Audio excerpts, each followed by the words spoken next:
This is our solar system, and this is where we are.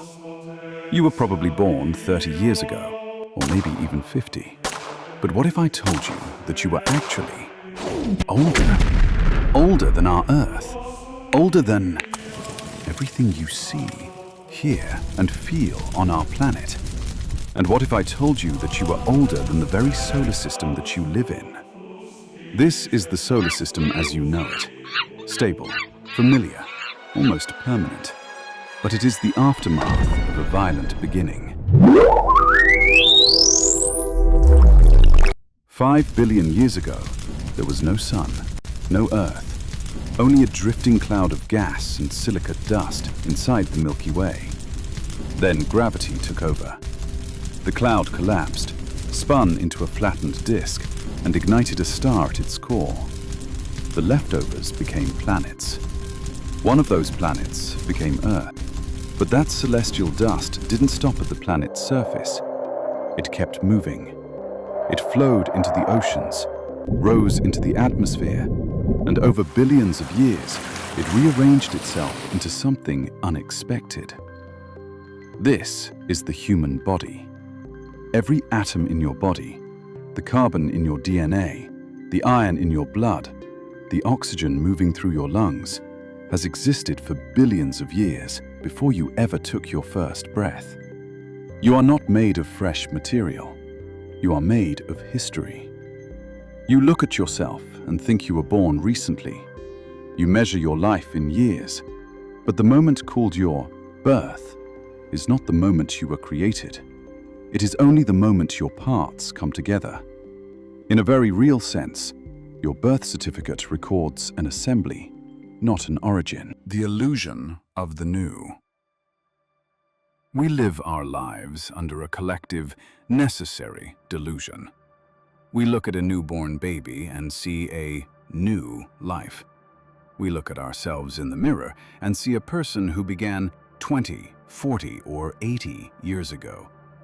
We treat our bodies as if they were manufactured recently, like a car off an assembly line. Though, let's be honest, some of us feel more like a 1998 Honda Civic with a check engine light that never goes off and a mysterious rattling noise in our knees whenever we stand up. But biology is just the latest chapter in a story that began at the dawn of time. Here is a question that should keep you up tonight.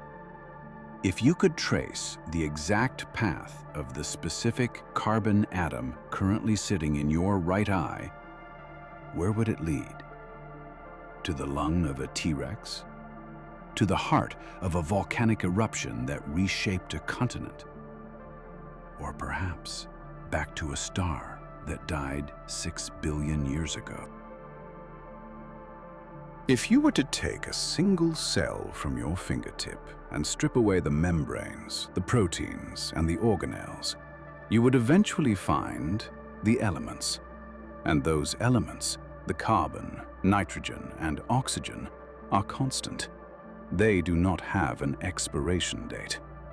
Atoms themselves do not age, in the biological sense, though they can undergo physical and nuclear changes over time. They are the same atoms that floated through the void, long before the Earth was even a swirling disk of dust. To understand who you are, you have to stop looking at the calendar and start looking at the stars. Because the atoms in you were forged in dying stars, billions of years before Earth existed. You are not a guest in the universe. You are a piece of its ancient architecture, temporarily shaped into a human form. The primordial foundation, the 3-minute legacy. The vast majority of your body, by atom count, is made of hydrogen. You are mostly water, and water is H2O. Where did that hydrogen come from? It wasn't made by the Earth. It wasn't even made by the sun. To find the origin of hydrogen in your cells, you have to go back 13.8 billion years to the Big Bang. In the first 3 minutes of existence, known as Big Bang nucleosynthesis, The universe was a searing, opaque soup of energy. As it expanded and cooled, protons and electrons found each other for the first time. This was the birth of hydrogen. This means that a large fraction of the hydrogen in your body originated in the Big Bang, making it among the oldest material in existence. They have existed through the entire history of the cosmos. Think about that next time you're feeling young and reckless. You're actually a multi-billion-year-old entity that still struggles to remember where you put your car keys. You are drinking 14-billion-year-old history every time you take a sip of water. It waited through the dark ages of the universe, waiting for gravity to do something remarkable. The stellar forges, cooking the complex. If hydrogen was the only thing the universe ever created, you wouldn't be here. You'd just be a very large, very bored cloud of gas floating in the dark. To create life, you need complexity. You need the heavy elements: carbon, oxygen, nitrogen, phosphorus, and iron. The Big Bang didn't make these. It didn't have the time. It was too busy expanding and being generally overwhelming. To build the complexity of a human being, the universe needed an oven. It needed a place where the heat and pressure were so intense that they could force atoms together, fusing them into entirely new forms. It needed stars. Gravity pulled ancient hydrogen clouds together until they ignited. In the centers of these first-generation stars, hydrogen atoms were forced to fuse into helium. But it didn't stop there. When a star runs out of hydrogen, it begins to cook its own waste through stellar nucleosynthesis. It fuses helium into carbon via the triple alpha process. It fuses carbon into nitrogen and oxygen. Every oxygen atom you have ever breathed was once trapped in the blindingly bright, white-hot core of a star. Every bit of carbon that forms the base of your DNA was forged in a celestial furnace billions of miles away. But wait, there is a limit. A star can cook many things, but it eventually hits a wall that spells certain doom for the star and the ultimate beginning for you.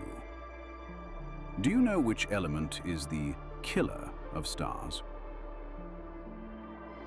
The iron threshold, your most violent birthday. As a star ages, it creates a layer cake of elements. But eventually, the star hits a wall. It creates iron. Iron is the ash of nuclear fusion. Fusing hydrogen creates energy, but fusing iron consumes energy. The moment a massive star creates iron in its core, the fire goes out. The outward push of the star stops. Gravity suddenly wins. In a fraction of a second, the star collapses inward at 25% of the speed of light. The outer layers hit the collapsed, ultra-dense core and bounce. This is the Type II supernova. These explosions are one of the primary places where many heavy elements are formed through the R process, rapid neutron capture. The zinc in your supplements, the copper in your nerves, and the iron in your blood, the very thing that allows you to carry oxygen, were all blasted into the universe by this singular shockwave. You are alive because a star died. You are the ultimate cosmic inheritance, funded by the most violent bankruptcy in nature, the heavy alchemy. Beyond iron. The story of your construction doesn't end with a supernova. Some of the most precious and heavy elements in your body, like the trace amounts of gold, platinum, or the iodine in your thyroid, require even more extreme conditions.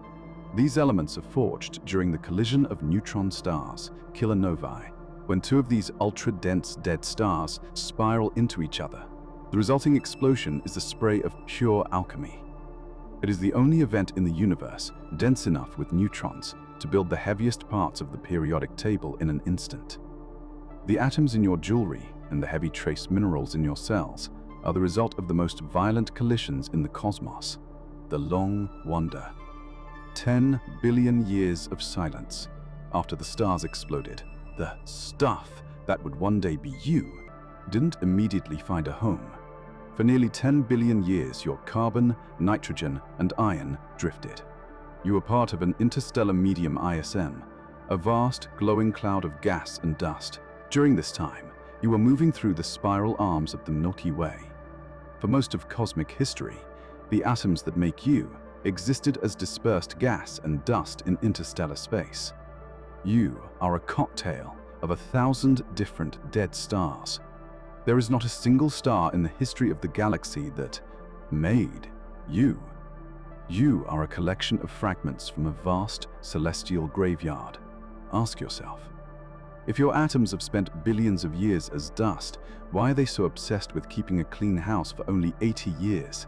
Then, about 5 billion years ago, a shockwave likely from another nearby supernova rippled through your cloud. It began to spin. It began to flatten. In the center, a modest yellow star ignited. The sun, the accretion of home, a temporary warehouse. The sun took 99.8% of the material in that cloud. Talk about a storage hog. The tiny leftovers became the planets. The atoms in your body were part of those scraps. They were crushed together to form the Earth. For 4.5 billion years, you were part of the planet. The atoms that make you have existed in mountains, oceans, and ancient geological structures over Earth's history. You have been the salt in a primordial ocean. You have been breathed by dinosaurs. The Earth doesn't create new matter. It only rearranges the old stuff. Isotopic analysis shows strong connections between the elements in your body and the original solar nebula from which the solar system formed. The biological cycle, the rental of reality. We often think about biology as a permanent possession, but your body is more like a shifting library. Through a process called dynamic turnover, your atoms are constantly being replaced. The carbon atom currently helping you think this very thought might have once been inside the leaf of a plant that was stepped on by a diplodocus. The nitrogen in your skin was likely once part of the atmosphere of a world without humans. You are at biological crossroads where ancient travelers meet for a few decades. You don't own your body. You're just the current tenant in a long line of biological sublets, the genetic library. Ancient coding. It isn't just your atoms that are old, it is the information that organizes them. Your DNA is a script that has been edited for nearly 4 billion years. Every gene in your body is a survivor. The instructions for building your eyes or your heart are ancient strategies that were perfected in the primordial oceans of Earth long before any creature ever walked on land. You are the current edition of an ancient book. The ink is stardust, and the paper is 13.8 billion years old, but the story is a continuous thread of survival, the quantum connection. Information never dies. In the world of physics, specifically quantum mechanics, some modern theories suggest that information in the universe may be conserved, though this remains an open question in physics. While your body will eventually break apart and return to the Earth, the history of your atoms remains etched into their state.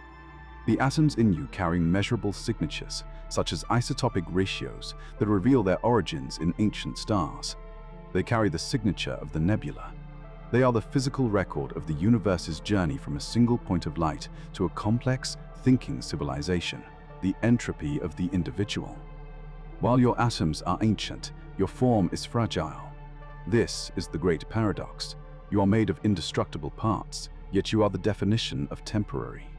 To the universe, 13.8 billion years is a standard measurement. To you, an afternoon is a significant portion of your day. You are the intersection of the infinite and the momentary. The carbon atoms in your hand have waited 10 billion years just to be part of a handshake, the galactic context. A veteran of the void. Consider the distance your atoms have traveled. They survived the gravitational pull of black holes at the galactic center.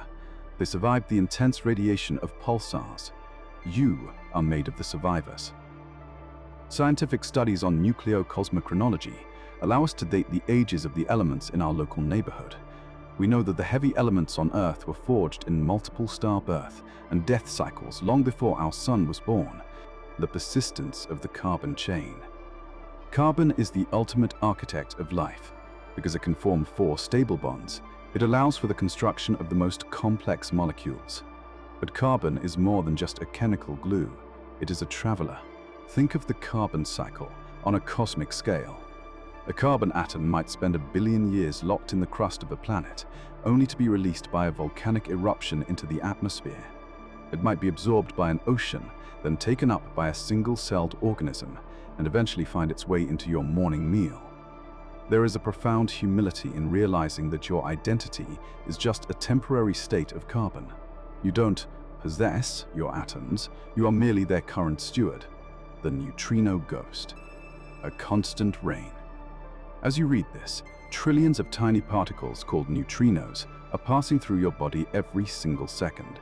Most of them come from the sun, though scientists predict a background of relic neutrinos from the early universe. They pass through matter almost entirely undisturbed due to their extremely weak interactions. This reminds us that the solid reality we experience is an illusion. You are mostly empty space, held together by the strong nuclear force and electromagnetism. If atoms were compressed to nuclear densities, matter would occupy an extraordinarily small volume, far smaller than anything we experience in daily life, which, interestingly, is still bigger than the amount of patience I have for a slow internet connection. The evolutionary echo. Every breath you take is a link to the deep past of Earth's atmosphere. The oxygen you inhale was produced by generations of cyanobacteria and plants that lived hundreds of millions of years ago. You are inhaling the waste product of ancient life to power your modern thoughts. This creates a biological loop that stretches back to the very first cell. You are the latest prototype in a 4 billion-year-old engineering project, the deep time connection. To look at your hand is to look at a record of deep time. The ratio of isotopes in your teeth tells the story of the specific nebula that formed our sun. The phosphorus in your bones is a relic of a specific supernova that exploded billions of miles away. We are walking fossils of light and gravity. If your atoms have existed for 13.8 billion years and have survived the death of stars, you are a part of a process that has no end in sight, the thermodynamics of the soul. Life is an island of order in a sea of chaos. The second law of thermodynamics dictates that the universe tends toward entropy, a state of total disorder.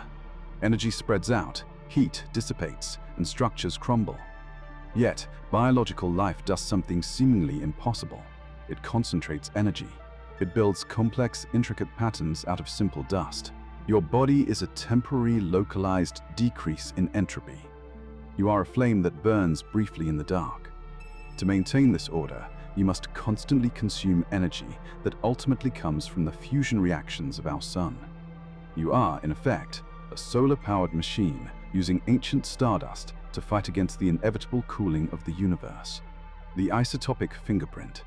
Your cosmic ID card. Scientists use a technique called isotopic analysis to track the history of matter. Every star has a slightly different recipe of isotopes based on its mass and age. By looking at the magnesium or the calcium in your bones, researchers can trace back which types of stars contributed to your makeup. We have discovered that the solar system was seeded by at least one nearby asymptotic giant branch, AGB, star, and several supernovae. This means you aren't just from AA star. You are a carefully curated blend. You are a specific vintage of cosmic material, bottled 4.5 billion years ago on a small rocky planet, the molecular dance, chiral symmetry. Even the shape of your molecules tells a story. Most biological molecules, like amino acids, have a handedness, or chirality. On Earth, life almost exclusively uses left-handed amino acids. Why? Some theories suggest that the intense ultraviolet radiation from distant nebulae, polarized by the magnetic fields of young stars, destroyed right-handed molecules more efficiently than left-handed ones before Earth even formed. If this is true, the very reason you are built the way you are was decided in the interstellar clouds of the Milky Way, millions of years before the first cell ever divided. Ever wonder why you can't tickle yourself? Maybe it's not just a neurological quirk. Maybe your atoms have been following a specific cosmic handshake for eons, the ghost of the sun's siblings. Our sun was not born alone. It was born in a cluster of hundreds or thousands of sibling stars. Over the last 4.6 billion years, gravity from the rest of the galaxy has pulled that family apart, scattering your sun's brothers and sisters across the disk of the Milky Way. Some of those stars likely had their own planets. Some of those planets might have life. It is entirely possible that atoms that were once in the same cloud as your atoms are now inside a creature living on a world orbiting a star thousands of light years away. You are part of a fragmented family of matter, dispersed across the stars like dandelion seeds in a gale. The phosphorus problem. The rarity of the spark. Carbon, oxygen, and nitrogen are relatively common. Phosphorus is less abundant than many other life-essential elements, making its biological role especially significant. It is only produced in the final, desperate moments of a massive star's life. Recent surveys of the galaxy show that phosphorus is much harder to find than the other building blocks of life. This suggests that life like ours might be rarer than we think. You are made of a premium element, a scarce resource that the universe only manufactures in its most extreme circumstances: the mitochondrial partnership. Your atoms aren't the only ancient things about you. Your cells contain mitochondria, the power plants that turn oxygen into energy. Billions of years ago, these were independent bacteria. In an event called endosymbiosis, they were swallowed by a larger cell but not digested. They became partners. This means that within your very body, you carry the descendants of a 2 billion-year-old biological treaty. Your stardust is being managed by a microbial guest that has been passed down from mother to child in an unbroken line for eons. You are not an individual. You are a symbiotic collective. You are essentially a high-tech, star-powered apartment complex for ancient bacteria. The radioactivity within. You are naturally radioactive. You contain a small amount of potassium-40 and carbon-14. Every second, thousands of atoms in your body undergo radioactive decay, releasing a tiny burst of energy. This potassium was created in the same stellar furnaces as your iron. This internal radiation is part of the background noise of the universe. It is a reminder that the nuclear processes that power the stars are still happening inside you, atom by atom, second by second. You are a slow-decaying relic of a nuclear past. The cosmic recycling program.